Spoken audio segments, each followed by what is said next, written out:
buenas noches. Les damos la bienvenida a una nueva emisión de Horizonte Sur Global, el espacio de política internacional que transmite por la pantalla de Barricada TV. Vamos a hablar sobre Israel. Allí se están movilizando miles de personas en contra de la reforma judicial que impulsa el primer ministro Benjamín Netanyahu, la cual es señalada como una amenaza para la democracia porque busca debilitar al Poder Judicial, principalmente al Tribunal Supremo, frente al poder del Parlamento. De hecho, esta misma semana el Parlamento aprobó una de las leyes de esta reforma, la cual termina con la doctrina de la razonabilidad, que implica que los jueces ya no podrán revocar medidas o nombramientos.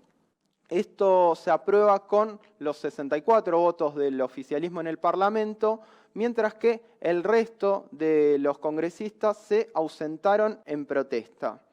El líder de la oposición israelí, Yair Lapid, anunció tras la votación que apelarán esa ley ante la Corte Suprema e instó a los manifestantes a no rendirse. Todo ello mientras, como decía, miles de manifestantes acampaban desde el sábado a la noche frente al Parlamento en protesta, y también hay que mencionar que cerca de 4.000 soldados reservistas se negarán a prestar servicio como voluntarios en protesta también por esta misma reforma. Vamos a recordar brevemente quién es Benjamín Netanyahu. Es la tercera vez que ocupa el cargo de primer ministro. La primera fue entre el 96 y el 99, la segunda fue un periodo largo entre el 2009 y 2021 y finalmente retorna al poder en diciembre del año pasado conformando una coalición de extrema derecha. Mientras tanto, Israel continúa expandiéndose sobre los territorios palestinos, profundizando la violencia sobre los habitantes de la zona. De hecho, esta misma semana fue asesinado por las fuerzas de ocupación israelí en Cisjordania un joven de 14 años, un joven palestino, lo cual se da en el contexto de que solo en este año fueron asesinadas 168 personas palestinas, de las cuales 29 son menores de edad. Vamos a profundizar un poco con el análisis sobre lo que está pasando allí. Estamos en comunicación con Ezequiel Coppel. Él es un periodista especializado en Medio Oriente. Ezequiel, te agradecemos por comunicarte con Horizonte Sur Global. Lo primero que te quiero pedir es que nos cuentes de qué se trata esta reforma que impulsa el primer ministro de Israel. ¿Qué tal? ¿Cómo andan? Gracias por invitarme. A ver, yo creo que lo que está pasando ahora en Israel es el sueño húmedo de la derecha israelí durante muchos, no muchos años, sino muchas décadas. Toda esta idea de ir sobre la Corte Suprema. Recordemos que la Corte Suprema ha convalidado en muchos aspectos la ocupación sobre Cisjordania, pero le ha puesto ciertos límites. Entonces, podemos decir capaz que es una figura un poco fuerte, pero el sueño húmedo de la derecha israelí siempre fue limitar la potestad de la Corte Suprema sobre las decisiones del poder político. Yo personalmente, la primera vez que vi un cartel en contra de la Corte Suprema israelí, que me acuerdo que estaba en hebreo, fue atrás de un auto dentro de las colonias de Cisjordania, en Cisjordania, que decía abajo con la Corte Suprema. Y eso lo vi hace 20 años. Y cuando lo vi por primera vez pensé, bueno, esto es una exageración. Bueno, el futuro ha llegado. Claro, claro. ¿De qué forma se busca limitar el poder de la Corte Suprema? A ver, la Corte Suprema siempre ha puesto como cierto, yo creo que lo ha explicado muy bien el arquitecto o el segundo arquitecto de esta reforma judicial israelí, o podemos decir golpe judicial israelí, Simcha Rothman, que es un político de unos partidos más derechistas de Israel, el Partido Nacional Religioso, que también es habitante de una colonia. Él siempre ha dicho, la Corte Suprema no ha impedido la ocupación, pero siempre le ha puesto peros, de alguna manera. Lo que quieren buscar, me parece, es una movida mucho más general, pero yo creo que gran parte del apoyo que tiene dentro del espectro político israelí tiene que ver con, bueno, seguir avanzando sobre la colonización de Cisjordania y que cada vez haya menos peros o menos puntos que la detengan. Yo creo que lo que va tarde o temprano, si no hay un tipo de, bueno, de protesta que la detenga o un gobierno, más que protesta, un nuevo gobierno que la cancele, Yo creo que esto va a terminar con cierta parte de Cisjordania anexada a Israel, me parece. Ezequiel, te quiero preguntar, bueno, hay varias cosas interesantes de tu respuesta, te quiero preguntar por cómo está actuando la oposición. Uno desde lejos lo que ve es que hay cierta coincidencia en el arco político israelí en lo que tiene que ver con la ocupación de esos territorios, por eso es llamativo también que, de nuevo, ¿no? Visto desde lejos, que se opongan a esta avanzada de Benjamín Netanyahu. ¿Cómo está actuando la oposición? ¿Cómo la caracterizarías? Y lo que pasa es que yo pondría un matiz, es decir, yo creo que hay cierto consenso en la sociedad israelí en no retirar las colonias, es decir, si bien yo creo que hay también una parte de los israelíes que les gustaría que se termine este modelo medio amorfo o de dos cabezas, donde algunas cosas se permiten en Cisjordania y otras cosas no se permiten en Israel, me parece, pero me parece que otra cosa es anexar los territorios, porque vos si anexás un territorio tenés que darle los mismos derechos a los ocupados que los derechos que tienen los ciudadanos israelíes. Y creo que ahí hay un pero, es decir, yo creo que una gran parte de la sociedad israelí prefiere no mirar a lo que pasa en Cisjordania, pero bueno, una cosa es ocupar militarmente y otra cosa es anexar el territorio. Y creo que en el tema de anexar, que implica darle los mismos derechos que vos tenés dentro de tu país, ahí me parece que hay un pero fuerte. Y también dentro de lo que podemos decir la oposición a la reforma judicial, me parece que hay un polo que se está dando cuenta, que yo por ejemplo lo sostengo hace mucho tiempo, de que las cosas que empiezan en Cisjordania tarde o temprano terminan intoxicando a lo que pasa dentro de Israel. Es decir, es imposible, ¿cómo lo puedo decir claramente? Contener la ocupación, los aspectos más terribles de la ocupación israelí sobre Cisjordania y que no terminen, de alguna manera, influyendo sobre lo que viven los israelíes día a día. Por ejemplo, un Estado más policial, control de las opiniones. Por ejemplo, hace poco la gente no le estaba prestando atención, pero hubo dos leyes bastante complicadas que pasaron una primera, ¿cómo se puede decir? Una primera lectura. Una es que no se puedan desplegar dentro de Israel símbolos palestinos. Eso es una cosa que antecede a los acuerdos de Oslo, cuando se prohibía mostrar una bandera palestina dentro de Israel, o peor aún, que haya canciones alegóricas de independencia palestina. Y hay otra ley que pasó hace 2 días que nadie le prestó atención, es una ley bastante vieja, que limita, que permite como que haya comités de aceptación de ciudadanos en comunidades que no superen las 700 casas. Lo que estamos hablando de tratar de hacer comunidades cohesionadas, étnicas, por decir, o religiosas. Y son dos aspectos bastante complicados que siempre estuvieron en Cisjordania. Por ejemplo, las colonias en Cisjordania tienen comité de aceptación. Y bueno, de a poquito está llegando a Israel todo. Sí, claro. Te quiero preguntar ahora por las manifestaciones populares que se vieron, que son bastante masivas. Siguiendo con la línea de tus respuestas, si ves presente, al menos en algún sector de quienes se manifiestan, algún tipo de cuestionamiento, aunque sea con matices, a la ocupación de Cisjordania. Sí, yo creo que está surgiendo cada vez más. Por ejemplo, hoy a la mañana estaba viendo una información que hace muchos años no veo una marcha a un asentamiento pidiendo su evacuación. Bueno, las personas eran pocas, pero bueno, eso estaba fuera de los límites. Luego de la segunda intifada, de alguna manera la segunda intifada quebró a la izquierda israelí. Es un poco más complicado, es largo para hablar, pero de alguna manera la izquierda israelí se quedó sin su retórica o su idea de que, bueno, hay que negociar con los palestinos. La segunda intifada, podemos analizarla bajo muchos puntos de por qué pasó todo eso, pero bueno, le explotó en la cara a la izquierda israelí y la izquierda israelí se quedó sin su narrativa. Claro. También podemos decir la parte palestina que hablaba de llegar a un acuerdo, se quedó sin su narrativa. Y la izquierda israelí, de hace 20 años atrás, empezó cada vez a descender, centro-izquierda israelí. Lo que pasa es que tenemos que diferenciar eso. En Israel se llama izquierda a los que son pro-paz y se le dice derecha a los que son a favor de los asentamientos, por decirlo de alguna manera. Y eso estalló por los aires. Bueno, ahí tenemos un tema que me parece que de a poquito los israelíes están empezando a hacer la conexión entre toda la plata que se destina a las colonias, todas las cosas que terminan pasando en las colonias que terminan de alguna manera repercutiendo dentro de Israel. A ver, le tiene un dato fácil. el 25% de todo el presupuesto del Ministerio de Transporte israelí está dedicado a carreteras dentro de Cisjordania, que favorecen solamente a colonos israelíes. Ahora, dentro de Cisjordania solo viven 500.000 israelíes. Es decir, el 25% del presupuesto es un poco más. Está destinado solo a un porcentaje que no llega a ser ni el 10% de la población israelí. Sin duda, hay un interés puntual en esa zona.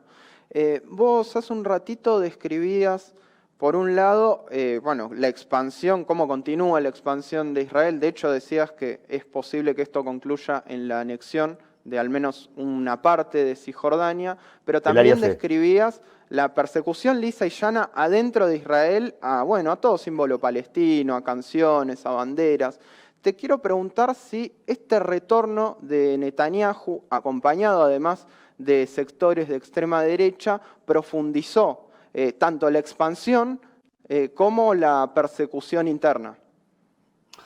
A ver, voy a tratar de darle un elogio inesperado a Netanyahu. Netanyahu siempre se ha parado, siempre gran parte de su éxito político fue pararse en el medio, traer ambos extremos, es decir, traigo a la centroizquierda, traigo a la extrema derecha o a la derecha, los junto es mi gobierno, yo me pongo en el medio y hago un tipo de gobierno que es una especie de monstruo de 20 cabezas, de que no va para ningún lado, pero yo soy la persona que más o menos modera a los dos lados. La gente tiende a olvidar, pero Netanyahu es el primer ministro israelí que, dividido su cantidad de años que gobernó, es el que menos israelíes tiene muertos en guerras, conflictos, etc. Bueno, yo creo que Netanyahu, por supuesto, no ha sido una persona de centro o por decir, pacifista, etc. Pero ese matiz que yo hablo de Netanyahu explotó por los aires cuando empezó lo que es el contra su acción como primer ministro en base a actos de corrupción, de favorecer a determinados personajes, etc. Netanyahu se empieza a complicar mucho en la esfera judicial, es decir, su carrera se empieza a complicar, las acusaciones son graves, etc. Y se empieza a encontrar como que no tiene, es decir, sus famosas coaliciones ya no están dispuestas a tenerlo a él como líder. Las coaliciones que digan su parte de centro-izquierda, su parte de derecha. Él gobierna, como bien vos dijiste, del 2009 hasta el 2021, con una coalición que tenía el laborismo adentro. Sí. Y tenía partidos de derecha religiosa. Bueno, esa coalición, cuando él empieza a ser acusado judicialmente, empieza a resquebrajarse. Los únicos que encuentran dispuestos, el único que encuentra a él dispuestos a participar con él en una coalición es la extrema derecha israelí. La extrema derecha israelí está dispuesta a reformar también el aparato judicial para que él pueda seguir siendo primer ministro a pesar de las acusaciones que tiene en su contra. Entonces, ahí me parece que está mostrando otros colores Netanyahu y está dispuesto a ir a todo o nada para salvar su carrera judicial. Y conociendo un poco su trayectoria y sabiendo que siempre ha sido el político israelí que más ha trabajado, ahora está trabajando para salvar su pellejo y eso a mí me da bastante miedo. Bueno, me parece que hablando de política internacional y en particular de Israel, es ineludible la pregunta por Estados Unidos, ¿no? Por qué rol juega y puntualmente cuánto tiene que ver el gobierno de Netanyahu con la política exterior de Estados Unidos. A ver, yo creo que Estados Unidos debe ser el país en este momento que más está en contra de lo que está haciendo Netanyahu. Es complicado, a ver. Yo sé que mucha gente piensa que Estados Unidos tendría que salir de ser el mediador del conflicto israelí-palestino. Porque claramente Estados Unidos no ha sido un mediador justo. Siempre de alguna manera ha tirado un poco más para Israel, pero también lo ha puesto Israel a negociar con los palestinos. Israel nunca había negociado con los palestinos, es decir, la primera vez que negocia con los palestinos de forma directa son las conversaciones de Madrid en 1991. Y lo hace por una amenaza explícita de Estados Unidos de que Israel no iba a recibir plata para absorber a judíos de la Unión Soviética si no se sentaba a hablar con los palestinos. Después, si queremos, analizamos por qué Estados Unidos quiso que Israel se ponga a hablar con los palestinos, luego de la Primera Guerra del Golfo, etc. Bueno, el problema es que Estados Unidos no ha actuado como esa superpotencia que es, continuando la presión sobre Israel. A pesar de todo eso, siempre ha sido la única gran poder en el mundo, si contamos China, quieren hablar de Rusia, India, etc., que ha presionado a Israel un poco o ha tratado que Israel llegue a la mesa de negociaciones. Para complicarlo un poco el tema, yo creo que lo que más quisiera la derecha israelí es que Estados Unidos no sea más el mediador. Porque, por ejemplo, un mediador como China no presionaría a Israel para que cambie nada, porque no le interesa nada lo que pasa internamente en los países. Solo le interesa negociar con ellos. Entonces, la mayor parte de las personas piensan, bueno, Estados Unidos tiene que desaparecer como el mediador del conflicto israelí-palestino. Bueno, eso es un pensamiento bueno, es interesante, digo, nos deja a todos tranquilos, pero eso también es el sueño de la derecha israelí. Porque el único actor que de alguna manera puede presionar a Israel económicamente, militarmente, porque Israel es el mayor receptor de ayuda militar en todo el mundo de Estados Unidos, es Estados Unidos. Lo que pasa es que Estados Unidos no ha decidido presionar fuertemente. Ahora, la idea que tienen algunos de que va a entrar, por ejemplo, para decir algo, China, y va a ser un mediador justo al conflicto, y bueno, están mirando otro canal. Eso es lo que está pasando. Claro, claramente. Lo que entiendo de tu respuesta es que también, así como funciona como mediador, lo hace luego de haber consolidado o aportado, ser el socio mayoritario en aportar a que Israel sea la potencia militar que es hoy. Sí, es todo más complejo. Israel, la mayor, la guerra... Ahí no sé, sí. Sí. Sí, no sé si coincidís con eso, no quiero hablar por vos, por eso era más en modo de pregunta. No, yo, a ver, ¿qué te puedo decir? Sí, sin lugar a duda. Es decir, Israel es muy poderoso militarmente por la ayuda militar de Estados Unidos. Pero también recordemos que la mayor guerra que ganó Israel en su historia, la guerra de los 6 días, no contó con el apoyo de Estados Unidos directamente, no eran aliados. Yo creo que ahí hay un tema. Si uno piensa que Israel es poderoso solamente por las armas de Estados Unidos, no está viendo bien, es decir, toda la pintura, toda la fotografía, o conoce poco la sociedad israelí. Israel es fuerte por el patriotismo que tiene adentro, que podemos decir que puede haber muchas mentiras, puede haber mucha manipulación, pero es decir, cuando hay una guerra o hay un conflicto, la gente se pelea por ir. Es decir, no es que agarran un teléfono y llaman y dicen, no voy porque tengo poder, soy gerente de un banco y no voy. Es decir, hay algo más fuerte que la ayuda militar. Y si la gente no lo entiende eso, no termina de ver, desarmar la fuerza de Israel. Ahora, coincido con vos sin duda, que Israel tiene un apoyo militar muy fuerte de Estados Unidos, pero Estados Unidos no pelea las guerras de Israel, es decir, no manda soldados. Ahora, Estados Unidos tendría que, si quiere ser un mediador justo, presionar a Israel como lo que es, como la superpotencia. Hay una anécdota muy buena, no quiero extenderme mucho, pero hubo una vez una pelea entre Bill Clinton y Netanyahu, donde Netanyahu se reunió con Bill Clinton y le empezó a decir lo que él necesitaba. Terminó la reunión, es muy conocida esta anécdota, Bill Clinton agarró a su principal asesor y le dijo, ¿quién cree que es Netanyahu? ¿Quién cree que es? ¿Que es la superpotencia del mundo? Es decir, bueno, la superpotencia del mundo es Estados Unidos, pero tiene que actuar como superpotencia y no como una especie de aliado de Israel, donde Israel le dicta los términos. Claro, sin duda. Ezequiel, para finalizar, te quiero hacer una pregunta sobre la derecha religiosa, que hace un ratito nombrabas. Bueno, es parte de la coalición que hoy gobierna Israel. Para mí fue muy llamativo uno de los mensajes que da Netanyahu después de una protesta bastante masiva en su contra, en la que él reivindica que van a mantener la democracia, que van a mantener el Estado republicano, si no me equivoco usa esas palabras.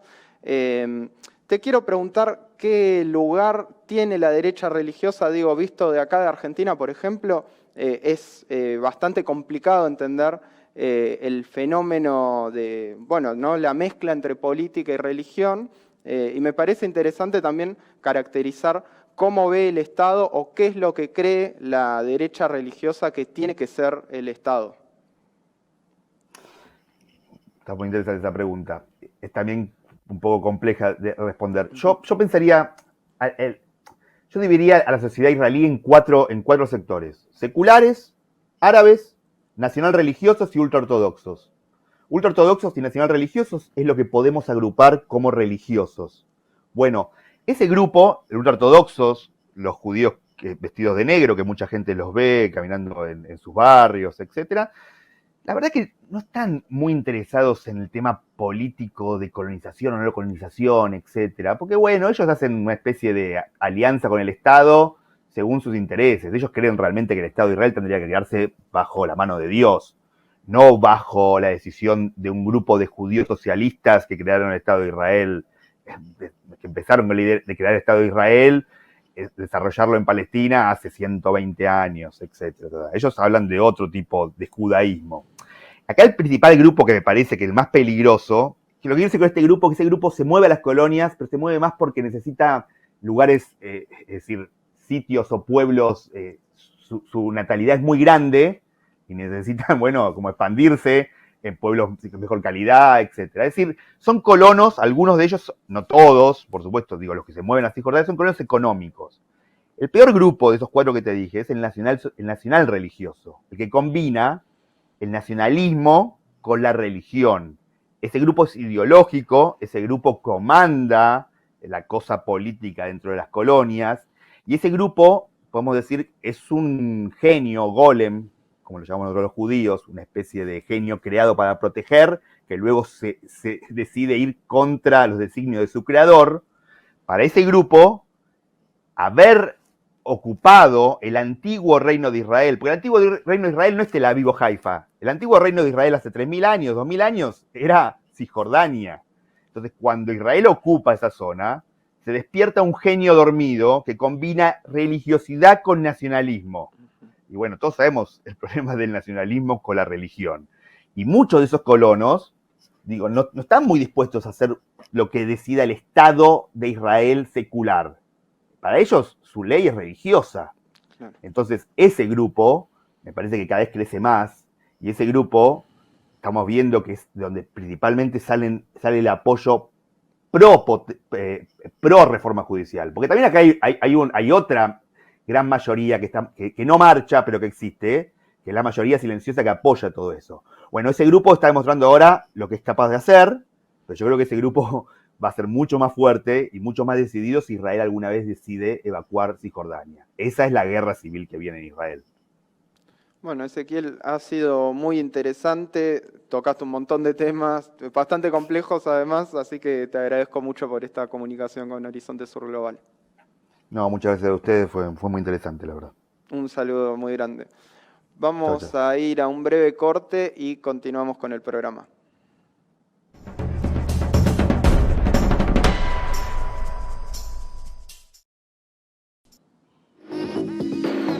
Se consolida el golpe de Estado en Níger. Las Fuerzas Armadas del país africano manifestaron su apoyo al grupo de oficiales que derrocó y mantiene detenido al presidente Mohamed Bazoum. Estados Unidos, Rusia, la ONU y la Unión Europea exigieron la liberación del mandatario electo en 2021, en el primer traspaso democrático desde su independencia de Francia en 1960.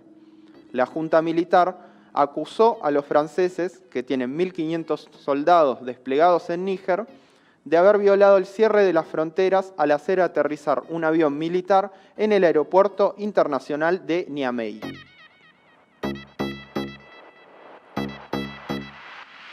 Alejandro Soto presidirá el Congreso de Perú. El dirigente del partido derechista Alianza para el Progreso fue votado por el fujimorismo y por otros espacios conservadores, así como también por Perú Libre, fuerza autodenominada marxista que llevó al poder a Pedro Castillo. De esta forma, Perú Libre y la presidenta de facto de la Nación, Dina Boluarte, profundizan su apoyo en el bloque parlamentario de la derecha.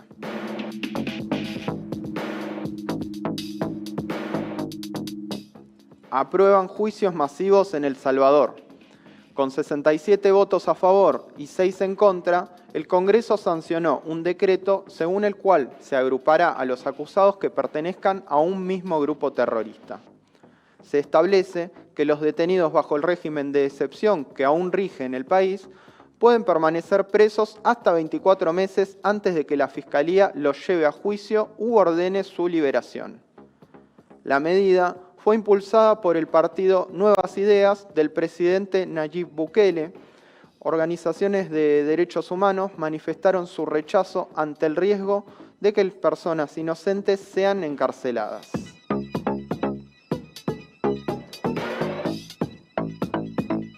Rusia donará granos a 6 países de África.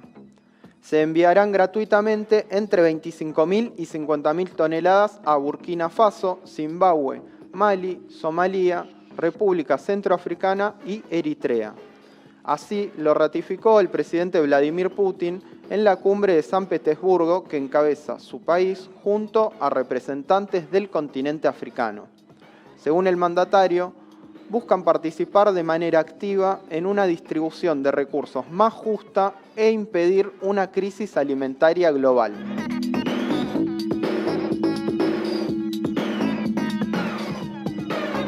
Un nuevo detenido por el asesinato de Mariel Franco. La Policía Federal de Brasil detuvo en Río de Janeiro al ex bombero Maxwell Simões Correa, sospechoso de participar en el asesinato de la concejala y su chofer en marzo del 2018. Según el director de la Policía Federal, Correa tuvo un papel importante antes del asesinato, ya que vigiló y acompañó la rutina de Mariel Franco. También indicó que después de los hechos, el hombre ocultó pruebas.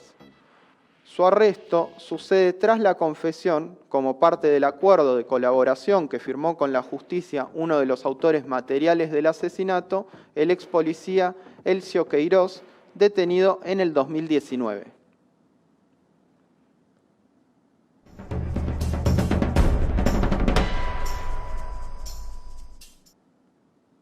Ecuador está viviendo una nueva crisis carcelaria y también nuevamente el gobierno decretó un toque de queda. Sobre esto nos va a contar nuestra compañera Luciana Lavila. ¿Cómo andas, Lu? Hola, Agus. Bueno, así tal cual como decías, el presidente Guillermo Lasso anunció un nuevo estado de excepción en Ecuador, en este caso para las provincias de Manabí y Los Ríos y el municipio de Durán. El presidente fundamenta esta decisión en el brote de violencia que hay tanto en las calles como en las cárceles en Ecuador, en este país, y que en los últimos días tuvo algunos casos que resonaron mucho a nivel nacional e internacional. Estamos hablando de una situación de extrema violencia en las cárceles de Ecuador. En esta semana, puntualmente, el caso de la penitenciaría del Litoral en Guayaquil, donde ya hay 31 muertos y son más de 14 los heridos tras los enfrentamientos que se registraron en esta cárcel. Y según datos oficiales,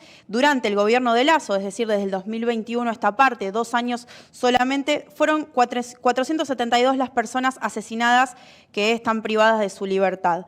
En estos momentos, además, hay un ida y vuelta, un cruce de comunicados, de tweets del gobierno, de las bandas criminales que controlan además estas cárceles o algunas de estas cárceles, que salieron públicamente a decir, bueno, estamos haciendo un pacto de paz, estamos haciendo una entrega de armas y involucran de alguna manera al gobierno de Guillermo Lasso en esta negociación. Vamos a ver lo que dice el presidente Guillermo Lasso al respecto. Nuestra postura es inamovible. Quiero ser enfático y claro que no hemos pactado con delincuentes como pretenden aparentar, y quiero decir con contundencia que jamás pactaremos con el crimen organizado. Nuestro gobierno ha incautado ya cerca de 470 toneladas de droga y hemos combatido a los grupos delincuenciales organizados en las calles, en las cárceles, en las carreteras de nuestro país. Nos mantenemos firmes y decididos. Los vamos a seguir enfrentando sin tregua alguna.